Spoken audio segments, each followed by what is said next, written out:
Hello friends, my name is JJ, and when I was a kid, my sister was a part of this breakaway faction of the girl guides known as the Brownies. That name has since been changed because it is apparently offensive, but you know what a brownie is, right? It's a kind of goblin type thing. Remember, they were bad guys in Final Fantasy Mystic Quest. But anyway, one of the gimmicks of the Brownies was that the girls were further subdivided into 8 other categories of goblin, and they were elves, fairies, gnomes, sprites, pixies, nymphs, leprechauns, and dryads. I think the exact number of classes has varied over time, but those are the ones I remember from the 90s. As you guys know, I am very obsessed with the idea of cultural canons, which is to say tidy little sets of things within a specific category that people have made. I'm especially obsessed with American cultural canons, or sets of things that are relevant to our culture particularly. And in remembering the 8 classes of brownie, I was pondering the degree that this set of creatures represents a nice encapsulation of the American little people canon. That's at least what the Irish would call these sorts of guys. We don't really have a good collective term for them in our culture, but you know what I mean, like little humanoid fantasy creatures. Someday I will make a more comprehensive video about the larger world of fantasy creatures within the American canon. It is a very rich story involving J.R.R. Tolkien, D&D, and JRPGs. But today, I just want to talk about these 8 classes of little people specifically, and the role that each of them has come to play in our culture.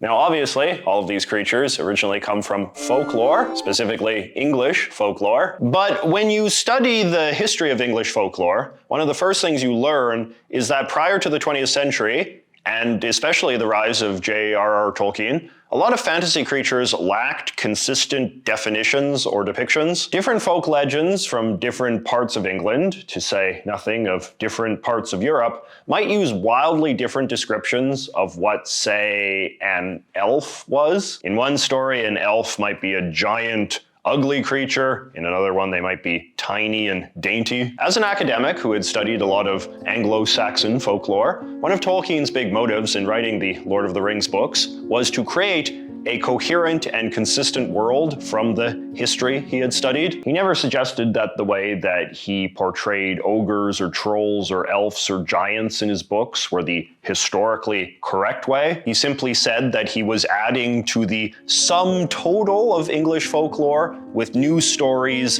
inspired by the past. And he was objectively very successful in doing this because to this day, a lot of our beliefs about the correct forms of various mythical creatures remain heavily Tolkien inspired. But like I said, that is a topic for another video. What we are going to talk about today is the many other things in the culture beyond Tolkien and Tolkien-inspired movies and books and games and things that have also helped refine the public's understanding of what creatures like these guys are supposed to be, look like, and do. Let's take elves for starters. What pop culture things do you think have played the biggest role in shaping our collective understanding of what an elf is? Gotta be Santa Claus, right? Santa, as we know him today, is mostly a creation of the Victorian era, an era in which things like Christmas cards and Christmas decorations first started to become a big part of middle-class life. And given that Victorian cartoonists were obsessed with drawing weird little creatures, it was perhaps inevitable that Santa would wind up with some weird little goblin friends, which wound up being known as the Christmas elves. In the early days, Christmas elves were often depicted as being like mini Santas, which played into the idea that Santa was himself an elf, as explicitly stated in the Night Before Christmas. He was chubby and plump and a right jolly old elf. And I laughed when I saw him, in spite of myself. Of course, as we all know, Santa is actually supposed to be a fantasy depiction of Saint Nicholas, who was a real guy, but in a very consequential coincidence, Saint Nicholas just happened to look like the standard 19th century depiction of a magical little person, which only helped consolidate the Santa as elf theory further. In the 20th century, American culture got really into this idea of Santa as the CEO of a very modern, industrialized, bureaucratized toy-making operation, which gave the elves a new, very specific relevance in the Santa cinematic universe. It also helped justify depicting them in the way we do now, which is to say, fresh-faced, youthful subordinates to an aged and experienced boss. The early 21st century then saw the debut of Elf on the Shelf, which I think we can all agree is now the single most prominent manifestation of the elf in modern American life. Outside of Christmas, I would say the most popular elves in American culture are probably the Keebler elves. These are, of course, the cuddly characters used to hawk a vast array of supermarket cookies. And since they also work as obedient cogs in a modern, industrialized factory setting, it is probably safe to assume the Keebler elves were heavily inspired by the post-war depictions of Santa's elves, and in doing so have helped consolidate a certain cultural idea of elves as the obedient little worker bees of the fantasy realm. The fact that the term fairy originally had no precise definition beyond fantasy creature lingers in the culture today in the form of the fact that we still call folk stories involving all sorts of random characters fairy tales. Nowadays, of course, fairies in American culture are usually thought of as being tiny women with insect-like wings. I was talking about this with a friend the other day, and she was like, yeah, and why do fairies always have to be hot? And it's true, you don't generally see ugly fairies in the popular culture. And a lot of this probably has to do with the way that Tinker Bell was depicted in the 1953 Disney version of Peter Pan. In the original Peter Pan book, Tinker Bell is described as a fairy in the form of a small glowing girl with tiny wings who is also kinda sexy. The Victorian prose describes her as being exquisitely gowned in a skeleton leaf, cut low and square, through which her figure could be seen to the best advantage. In the Disney film, her look was based on a model named Margaret Carey, who's been coasting on that fact ever since. You can read all about it in her 2016 memoir, Tinkerbell Talks, Tales of a Pixie-Dusted Life. Anyway, the Disney version of Tinkerbell proved to be one of the studio's most popular characters of all time, and for a while even seemed to be on the brink of stealing Mickey's status as their official mascot. But her bigger legacy was helping consolidate this idea that fairies are tiny, sexy ladies with wings, a kind of Barbie doll of the creature world, who are most interesting to young girls. For the last few decades, fairy-themed toys have been consistently popular with girls, sitting alongside princesses, rainbows, and unicorns in the stereotypical girly things cultural canon. These days, I feel like the only real exception to the sexy, girly fairy trope is the tooth fairy, the fairy that visits the home of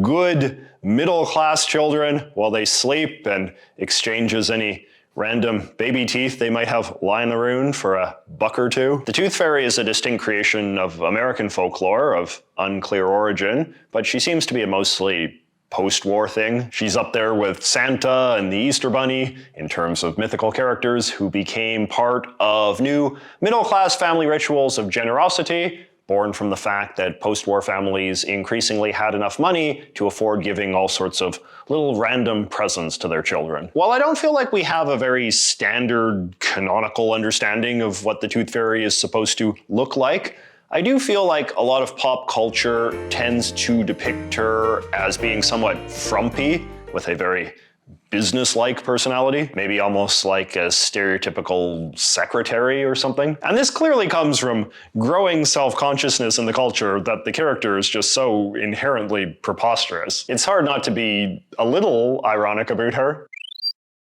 Now, what word do you normally think of as coming before gnome?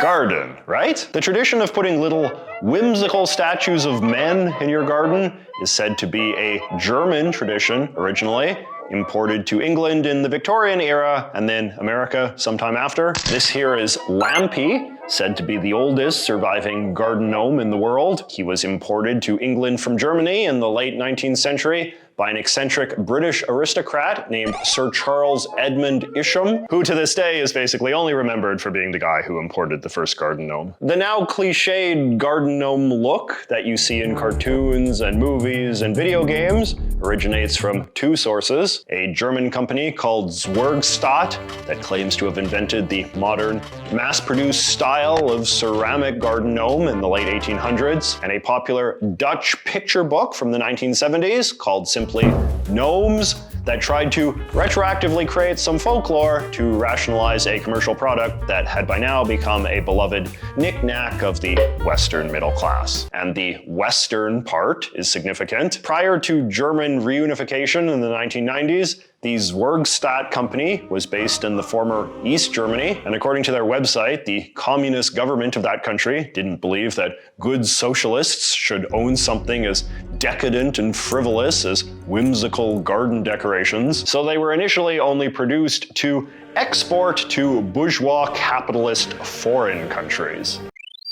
To the extent that anyone has a clear understanding of a pixie in modern American culture, I think we more or less just think of them as being basically the same as fairies, which is to say tiny little magic ladies. According to the Oxford English Dictionary, the term pixie dust to describe the magical stuff that fairies use was another thing invented by the Disney Peter Pan movie. Today, I think there are basically three ways that pixies have a presence in American culture. Pixie sticks, which are a long-running American candy that debuted in the 1950s and are basically just flavored sugar. We're not allowed. Aw, it's okay. There's no sugar in pixie sticks.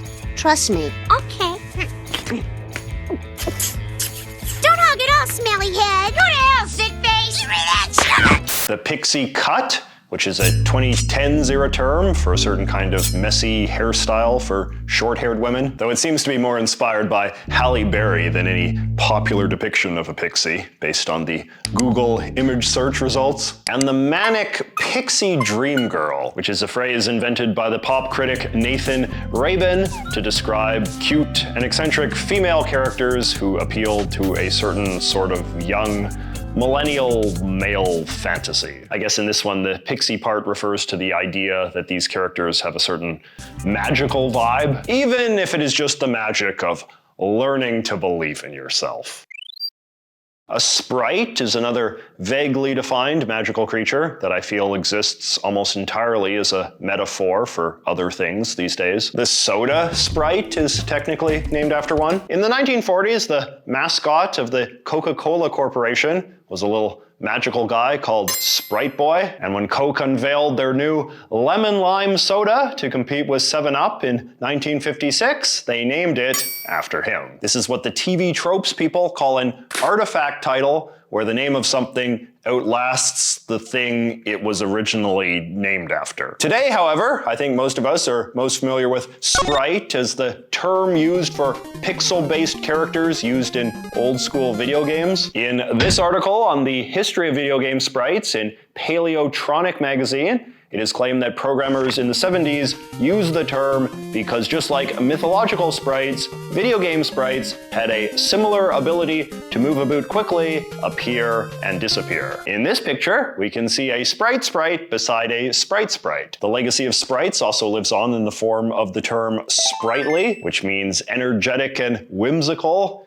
in, I guess, the way that sprites are supposed to be. The word sprite is actually just an anglicization of the French word esprit, meaning spirit, which used to describe a broader variety of mythical creatures than it does today, when it mostly describes ghost-type things. And then we got the good old Leprechaun. In a previous award-winning video, I talked about how a lot of American understanding of Irish folklore traces back to a popular 1888 book called Irish Wonders that claimed to offer definitive summaries of some of the country's most important myths and legends, including the legend of the lucky gold-hoarding leprechaun. The idea that a leprechaun looks and dresses like a stereotypical Irish person with red hair and green clothing and a shamrock in his hat is a purely American creation, however, and one that actually originates in a lot of the mean-spirited caricatures of Irish immigrants that were common in 19th century American editorial cartoons. Everyone loves the Irish now, however, and these Americanized leprechauns have become a super affectionate symbol of Ireland in modern American culture, most commonly seen in St. Patrick's Day decorations. And of course, we cannot forget America's most beloved leprechaun of all, Lucky, the mascot of America's most beloved Irish-themed cereal. Of all the goblins that we've talked about today, leprechauns have really got to be the weirdest, eh? Like, they're the only creature in American mythology that's so explicitly tied to a specific nationality. I mean, we talked about how gnomes originally come from Germany, but we don't dress them all in lederhosen and have them running around saying, "Das ist good, ja?" I don't feel like nymphs have a particularly strong presence in American culture, but they might have a stronger presence in the American imagination than like sprites or pixies, just in the sense that I think they're easier to envision and draw. I feel like a nymph is a kind of magical young woman who lives in the forest and is kind of at one with nature, or is even maybe like partially made of nature. I feel like there's a certain kind of young female artist you see online a lot who likes drawing nymphs of this sort, which is fair enough because you can create a lot of very cool surrealist images combining the female form with like vines and leaves and things. And I feel like a lot of these pictures appeal to a certain escapist dream about fleeing modern life and living in the woods and all of that. It's kind of interesting how many of our canonical humanoid fantasy creatures that we've talked about today have come to be associated with femininity and beauty in one way or another. And that's even without getting into mermaids and angels. It does imply something about the degree that a lot of fantasy tropes tend to be driven by male fantasies in particular. Nymphs are maybe the most extreme version of this because, of course, it is from the word nymph that we get the term nymphomaniac, which I suppose is a sort of fantasy creature in its own right. And lastly, we have Dryads. I do not know what these are. So, I hope you enjoyed this little run through of 8, admittedly, arbitrarily chosen humanoid fantasy beasts. Do you have any other examples of how these things have worked their way into broad modern day American culture in ways that don't involve the works of J.R.R. Tolkien in some fashion? Let me know in the comments and I will see you next week.